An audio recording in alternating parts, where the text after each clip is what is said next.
Hello students, आपके अपने channel SR success towards में स्वागत है। हम पढ़ रहे हैं चैप्टर 11 अल्कोहल, फिनॉल तथा ईथर। आज का हमारा टॉपिक है ईथर। इसके अंतर्गत हम ईथर का सामान्य परिचय, ईथर का वर्गीकरण, नामकरण और समावयवता को विस्तार से समझेंगे। तो आज के टॉपिक को समझने के लिए और इसे इजी बनाने के लिए मैं सीमा मैम के साथ वीडियो के अंत तक बने रहिए, ताकि आज के टॉपिक को समझने में आपको आसानी हो। और पिछली वीडियो में हमने फिनॉल के विभिन्न टॉपिक्स को समझे थे। यदि आपने वह वीडियो नहीं देखी तो आई आइकन पर क्लिक करके वह वीडियो देख सकते हैं। वीडियो पसंद आए तो लाइक कीजिए, इसको शेयर कीजिए और मेरे चैनल को फर्स्ट टाइम वॉच कर रहे हैं तो सब्सक्राइब कीजिए, बेल आइकन को दबाइए ताकि वीडियो की नोटिफिकेशन आपको सबसे पहले मिले। और इंस्टाग्राम पर सीमा साहू 179 को फॉलो कीजिए। तो चलिए आज की क्लास स्टार्ट करते हैं। ईथर। तो पहले हम ये समझते हैं कि ईथर किन यौगिकों को कहा जाता है। तो ईथर को इस प्रकार से परिभाषित किया जाता है कि जब दो समान या भिन्न एल्किल अथवा एरिल समूह या इनमें से एक एक ऑक्सीजन परमाणु से सहसंयोजक बंध द्वारा आबंधित हो तो ऐसे यौगिक ईथर कहलाते हैं। अल्कोहल के मोनोएल्किल और जल के डाईएल्किल व्युत्पन्न को ईथर कहते हैं। जैसा कि हमें यहाँ पर समीकरण प्रदर्शित है, अल्कोहल के हाइड्रोक्सिल समूह के हाइड्रोजन का विस्थापन एल्किल के द्वारा किया जाता है, जिससे ईथर बनता है। और जल के डाईएल्किल व्युत्पन्न, यानी कि हम जानते हैं जल का सूत्र H2O, तो इसमें हाइड्रोजन की संख्या 2 है। तो यहाँ पर ये दोनों हाइड्रोजन का विस्थापन 2 एल्किल के द्वारा किया जाएगा, तो यहाँ पर ईथर बनेगा। तो इस प्रकार से अल्कोहल के हाइड्रोक्सिल समूह के एक हाइड्रोजन का विस्थापन एक एल्किल समूह के द्वारा और जल के डाईएल्किल यानी कि 2 हाइड्रोजन का विस्थापन 2 एल्किल समूह के द्वारा किया जाता है और ईथर बनता है। ईथर का सामान्य सूत्र ROR या ROR- या CnH2n+2O लिखा जाता है। यहाँ पर R या तो समान एल्किल हो सकते हैं या फिर R- लिया गया है, यानी कि ये असमान भी हो सकते हैं। यानी कहने का मतलब है कि जहाँ पर RR लिखा हुआ है यहाँ पर समान एल्किल हो सकते हैं और जहाँ पर R और R- लिखा है वहां पर अलग अलग एल्किल होंगे। जैसा कि हम यहाँ पर परिभाषा में समझे कि ईथर ऐसे यौगिक हैं जब दो समान या फिर भिन्न एल्किल या फिर एरिल समूह या फिर इनमें से एक एक ऑक्सीजन परमाणु से सहसंयोजक बंध द्वारा आबंधित रहते हैं। तो जैसे कि हम यहाँ पर सामान्य सूत्र में देख रहे हैं कि ROR यानी कि यहाँ पर 2 एल्किल समूह है, ये समान एल्किल समूह को प्रदर्शित कर रहा है। और यदि हम ROR- लेते हैं तो यहाँ पर 2 अलग अलग एल्किल समूह को प्रदर्शित करता है। तो इस प्रकार से जो ऑक्सीजन परमाणु से जो दोनों एल्किल समूह है, चाहे वो समान हो या भिन्न हो, ये सहसंयोजक बंध द्वारा जुड़े रहते हैं, तो ऐसे यौगिकों को ईथर कहते हैं। ईथर का क्रियात्मक समूह ऑक्सीजन, जिसे single bond O single bond से दर्शाया जाता है, यानी कि यहाँ पर जो ऑक्सीजन है ये सिंगल बॉन्ड से एल्किल से जुड़ा रहता है। तो ये एल्किल समान भी हो सकते हैं या असमान भी हो सकते हैं। समझते हैं ईथर का वर्गीकरण। तो ईथर को 3 वर्गों में वर्गीकृत किया गया है। First aliphatic ether, second aromatic ether, third aromatic aliphatic ether. तो चलिए हम इन्हें एक एक करके समझते हैं। First aliphatic ether. अब जैसे नाम से समझ में आ रहा है एलिफेटिक ईथर यानी कि यहाँ पर एलिफेटिक समूह जुड़ा होगा, तो इसे इस प्रकार से परिभाषित कर सकते हैं कि यदि क्रियात्मक समूह ऑक्सीजन से जुड़े हुए दोनों हाइड्रोकार्बन एलिफेटिक हो तो इसे एलिफेटिक ईथर कहते हैं। इसका सामान्य सूत्र हम लिखते हैं ROR। इसमें दोनों जो एल्किल समूह हैं ये दोनों एलिफेटिक होंगे, तब ऐसे यौगिक एलिफेटिक ईथर कहलाएंगे। एलिफेटिक ईथर को हम उदाहरण से समझते हैं। जैसा कि हमें यहाँ पर उदाहरण प्रदर्शित है डाईमेथिल ईथर और एथिल मेथिल ईथर। तो यहाँ पर हम देख रहे हैं इसके सूत्र में CH3OCH3 और CH3OC2H5। जैसे कि एलिफेटिक ईथर का सामान्य सूत्र ROR है, तो इसके अनुसार यहाँ पर जो एग्जाम्पल है, इसमें हम देख रहे हैं कि दोनों जो एल्किल है ये एलिफेटिक है, तो ऐसे यौगिक एलिफेटिक ईथर कहलाएंगे। Second, aromatic ether. अब देखिए जैसे यहाँ पर नाम से पता चल रहा है एरोमेटिक ईथर, यानी कि यहाँ पर अब एरोमेटिक समूह ही उपस्थित होंगे। तो इसे इस प्रकार से परिभाषित किया जा सकता है कि क्रियात्मक समूह ऑक्सीजन परमाणु से जुड़े हुए दोनों हाइड्रोकार्बन समूह एरोमेटिक हों तो इसे एरोमेटिक ईथर कहते हैं। एरोमेटिक ईथर का सामान्य सूत्र ARO, AR लिखा जाता है, AR यानी कि एरिल समूह। तो यहाँ पर जैसे हमको उदाहरण प्रदर्शित है, यहाँ पर हम देख रहे हैं डाइफेनिल ईथर, तो इसमें हम देख रहे हैं कि 2 बेंजीन रिंग है जिससे ऑक्सीजन परमाणु जुड़ा हुआ है। तो इस प्रकार से इस प्रकार के यौगिक एरोमेटिक ईथर कहलाते हैं। Third, aromatic aliphatic ether. अब देखिए यहाँ पर नाम से समझ में आ रहा है एरोमेटिक एलिफेटिक ईथर, यानी कि यहाँ पर एरोमेटिक समूह भी होगा और एलिफेटिक समूह भी होगा।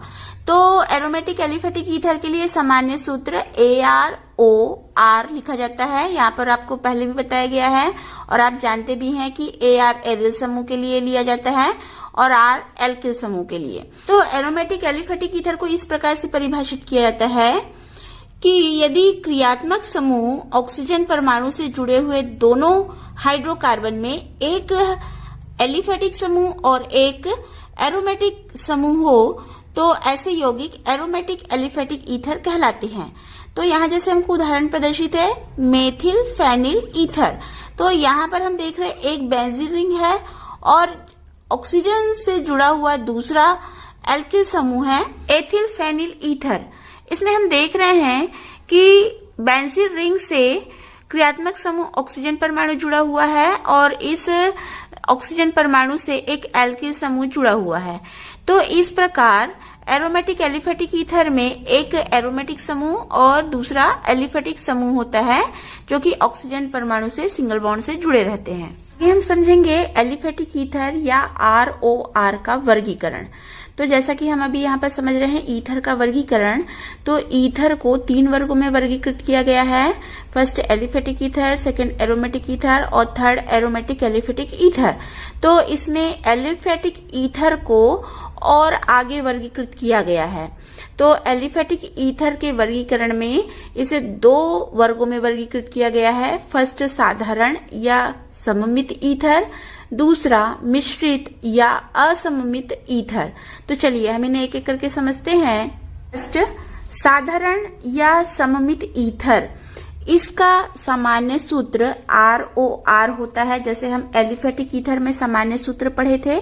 साधारण या सममित ईथर में क्रियात्मक समूह ऑक्सीजन परमाणु से जुड़े दोनों हाइड्रोकार्बन समान एल्किल समूह हो तब इसे साधारण या सममित ईथर कहा जाता है। जैसा कि हमें यहाँ एग्जाम्पल प्रदर्शित है dimethyl ether, diethyl ether, diphenyl ether. तो इसमें हम देख रहे हैं कि जो एल्किल समूह हो या एरिल समूह हो दोनों समान होते हैं, तब इसे साधारण या सममित ईथर कहा जाता है। सेकेंड, मिश्रित या असममित ईथर। अब जैसे नाम से पता चल रहा है मिश्रित, यानी कि यहाँ पर जो 2 एल्किल समूह हो या एरिल समूह हो ये दोनों अलग अलग होंगे। तो मिश्रित या असममित ईथर के लिए सामान्य सूत्र ROR' लिखा जाता है। साधारण या सममित ईथर में दोनों एल्किल समूह समान रहेंगे और मिश्रित या असममित ईथर में दोनों एल्किल समूह अलग अलग रहेंगे। तो इसके सामान्य सूत्र को विशेष ध्यान रखेंगे। साधारण या सममित ईथर के लिए हम ROR और मिश्रित या असममित ईथर के लिए सामान्य सूत्र ROR' लिखते हैं। आगे हम समझेंगे ईथरों का नामकरण। तो ईथरों का नामकरण 2 पद्धति से किया जाता है। फर्स्ट सामान्य पद्धति या जिसे साधारण पद्धति भी कहते हैं और सेकंड IUPAC पद्धति। तो चलिए हम इन्हें एक एक करके समझते हैं। ईथर का क्रियात्मक समूह, जैसा कि आपको पहले बताया गया कि ऑक्सीजन जो कि दोनों तरफ से सिंगल बॉन्ड से प्रदर्शित किया जाता है और इसका सामान्य सूत्र ROR या ROR' लिखा जाता है। तो यहाँ पर जब नामकरण किया जाता है तो R और R' के अनुसार इसका नामकरण किया जाता है। जैसे ये मिश्रित प्रकार का ईथर हो गया। यदि सामान्य ईथर यानी कि दोनों एल्किल समूह यदि समान होते हैं तो उसमें कोई दिक्कत नहीं होती है, लेकिन R और R' यानी कि दो अलग अलग एल्किल समूह होते हैं, तब इस कंडीशन में अंग्रेजी वर्णमाला के क्रम में इसे नामित किया जाता है। अन्य पद्धति में ईथर का नामकरण कैसे करेंगे इसे हम उदाहरण से समझते हैं। तो यहाँ पर हमें कुछ उदाहरण प्रदर्शित है। Die ethyl ether. अब यहाँ पर हम देख रहे हैं दोनों एल्किल समूह एक समान है, तो दोनों एक समान है और दो बार है, इसलिए हम इसको डाई एथिल ईथर लिखेंगे। सेकंड में हम देख रहे हैं एक एथिल है और एक प्रोपिल है, तो यहाँ पर इसको अल्फाबेट के अनुसार यानी अंग्रेजी वर्णमाला के क्रम में हमको इसको लिखना है। तो पहले हम एथिल लिखेंगे, उसके बाद प्रोपिल और फिर ईथर लगा करके लिखेंगे, तो इसका नाम हो जाएगा एथिल प्रोपिल ईथर। इसी प्रकार से तीसरा उदाहरण हम देख रहे हैं, इसे मेथिल आइसोप्रोपिल ईथर। और लास्ट उदाहरण में हम देख रहे हैं कि दोनों फेनिल समूह हैं, तो यहाँ पर इसका नाम होगा डाइफेनिल ईथर। IUPAC पद्धति। तो ईथर का नामकरण IUPAC पद्धति में जब किया जाता है तो इसमें दो शब्द एल्कोक्सी और एल्केन, ये दोनों शब्दों को जोड़ करके एल्कोक्सी एल्केन के रूप में ईथर यौगिकों का नामकरण किया जाता है। IUPAC पद्धति में हमको ये ध्यान रखना है कि जो छोटा एल्किल समूह होता है उसको हमको एल्कोक्सिल मूलक के रूप में लिखना है और बड़े मूलक को एल्केन के रूप में लिखना है। यानी कि जैसे जहां पर एथिल और मेथिल दो आ जाते हैं, तो मेथिल जो छोटा मूलक है तो उसको एल्कोक्सी के रूप में लिखेंगे, और एथिल बड़ा है तो यहाँ पर उसे एल्केन के रूप में लिखा जाएगा। यहाँ पर जैसे हमें कुछ उदाहरण प्रदर्शित है, ये छोटे ईथर के नाम हैं, जैसे कि यहाँ पर मेथॉक्सी मेथेन, यहाँ पर दो मेथिल समूह है, तो अब दोनों मेथिल हैं इसलिए हम इसको एक को मेथॉक्सी और एक को मेथेन करके लिखे। सेकेंड उदाहरण में हम देख रहे हैं कि एक एल्किल समूह मेथिल है और दूसरा एल्किल समूह एथिल है, तो हमने अभी नियम में पढ़ा कि जो छोटे एल्किल मूलक होंगे उसको एल्कोक्सिल के रूप में लिखना है और जो बड़ा मूलक है उसको एल्केन के रूप में लिखना है। तो यहाँ पर छोटा मेथिल है तो हम इसको मेथॉक्सी, और बड़ा जो एल्केन है वो एथिल है तो यहाँ पर इसे एथेन के रूप में लिखेंगे, तो इसका नाम होगा मेथॉक्सी एथेन।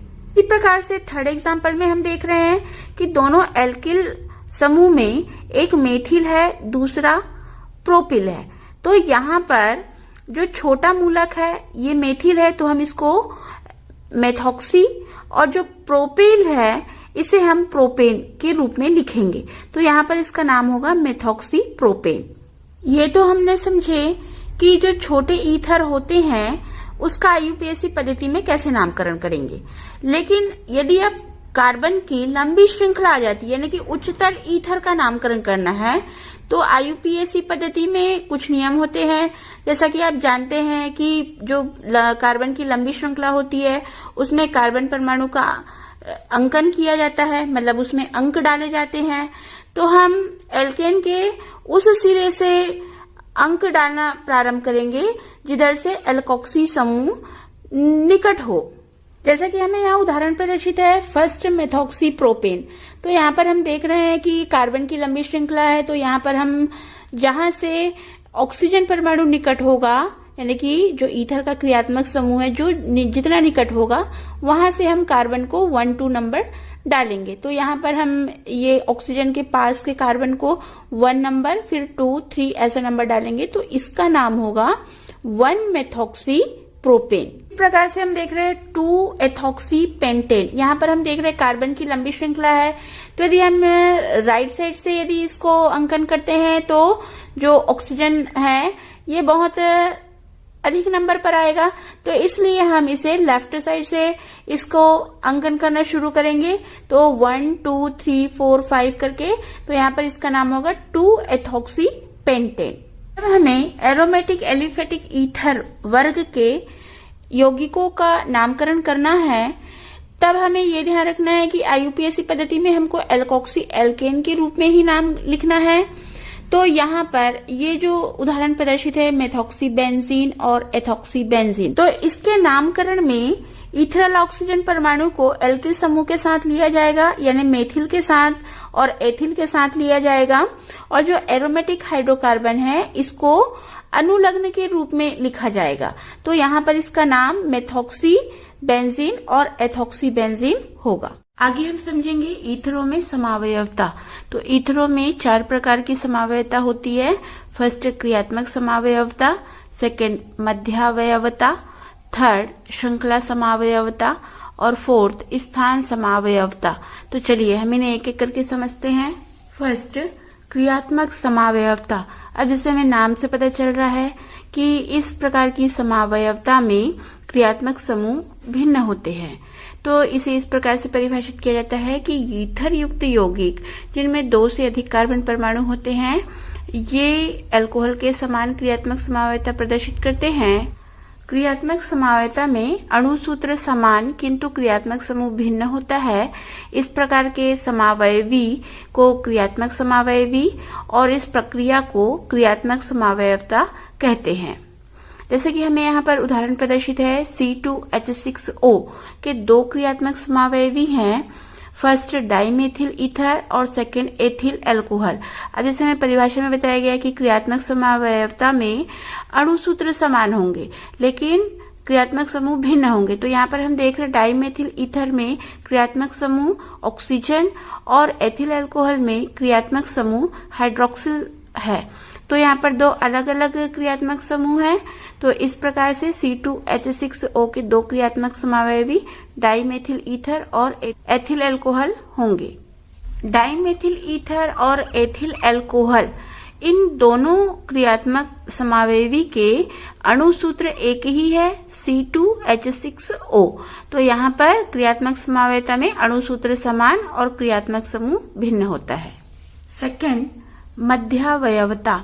तो इसे इस प्रकार से परिभाषित किया जाता है कि ईथरल यौगिक जिनके अणु सूत्र समान किंतु संरचना सूत्र भिन्न होते हैं, जिसमें ऑक्सीजन परमाणु से 2 भिन्न एल्किल समूह जुड़े रहते हैं, मध्यावयवी कहलाता है और यह प्रक्रिया मध्यावयवता कहलाती है। हमें यहाँ पर यह समझना है कि मध्यावयवता में जो ईथरल यौगिक है इनके अणु सूत्र समान किंतु संरचना सूत्र अलग अलग होंगे और इसमें क्रियात्मक समूह ऑक्सीजन परमाणु से जो दोनों एल्किल समूह जुड़े होंगे, ये दोनों एल्किल समूह अलग अलग होंगे। तब इस प्रकार की समावयवता मध्यावयवी कहलाएगी। मध्यावयवता को हम उदाहरण से समझते हैं। तो C4H10O के 3 मध्यावयवता समावयवी हैं, first die ethyl ether, second methyl and propyl ether और थर्ड मेथिल आइसोप्रोपिल ईथर। तो इसमें हम देख रहे हैं कि अणु सूत्र तो समान है C4H10O, लेकिन सभी की संरचना सूत्र अलग अलग है और इनमें सभी में क्रियात्मक समूह ऑक्सीजन परमाणु है। तो हमें यहाँ पर यही समझना है कि मध्यावयवता यानी कि मध्य में क्रियात्मक समूह ऑक्सीजन परमाणु है, लेकिन जो दोनों तरफ जो एल्किल समूह है ये अलग अलग है। श्रृंखला समावयवता। तो इसे इस प्रकार से परिभाषित किया जाता है कि ईथर के 2 ऐसे यौगिक जिनमें एल्किल समूह की संरचना में अंतर होता है, श्रृंखला समावयवता कहलाती है। श्रृंखला समावयवता को हम उदाहरण से समझते हैं। तो C5H12O के 2 श्रृंखला समावयवी हैं, फर्स्ट मेथॉक्सीब्यूटेन और सेकेंड 1-मेथॉक्सी-2-मेथिल प्रोपेन। तो यहाँ पर हम देख रहे हैं कि इसमें क्रियात्मक समूह ऑक्सीजन परमाणु है, यानी कि यहाँ पर ये ईथर के ही यौगिक हैं और इनमें एल्किल समूह की संरचना में अंतर है। इस प्रकार के यौगिक श्रृंखला समावयवी कहलाते हैं। तो यहाँ पर हम देख रहे हैं अणु सूत्र समान है लेकिन इनकी संरचनाओं में भिन्नता है। फोर्थ स्थान समावयवता। तो इस प्रकार की समावयवता में जब अणु सूत्र समान किंतु क्रियात्मक समूह की स्थिति भिन्न होती है तब यह स्थान समावयवता कहलाती है। जैसे हमें नाम से भी पता चल रहा है कि स्थान समावयवता यानी कि जो क्रियात्मक समूह की स्थिति है ये अलग होगी। तो हम इसे उदाहरण से समझते हैं। तो जैसे हमें यहाँ पर उदाहरण प्रदर्शित है, C4H10 के 2 स्थान समावयवी हैं, फर्स्ट 1 मेथॉक्सीप्रोपेन और सेकेंड 2 मेथॉक्सीप्रोपेन। तो यहाँ पर हम देख रहे हैं कि जो क्रियात्मक समूह ऑक्सीजन परमाणु है इसकी स्थिति अलग अलग है। तो इस प्रकार से यहाँ पर 1 मेथॉक्सीप्रोपेन और 2 मेथॉक्सीप्रोपेन ये 2 स्थान समावयवी C4H10 के हैं। आज की वीडियो में हमने ईथर की सामान्य जानकारी, ईथर का वर्गीकरण, नामकरण और ईथरों में समावयवता को विस्तार से समझे। अगली वीडियो में हम ईथर बनाने की सामान्य विधियों को विस्तार से समझेंगे। तो आज की वीडियो में बस इतना ही। अगली वीडियो में मिलते हैं, तब तक के लिए गुड बाय।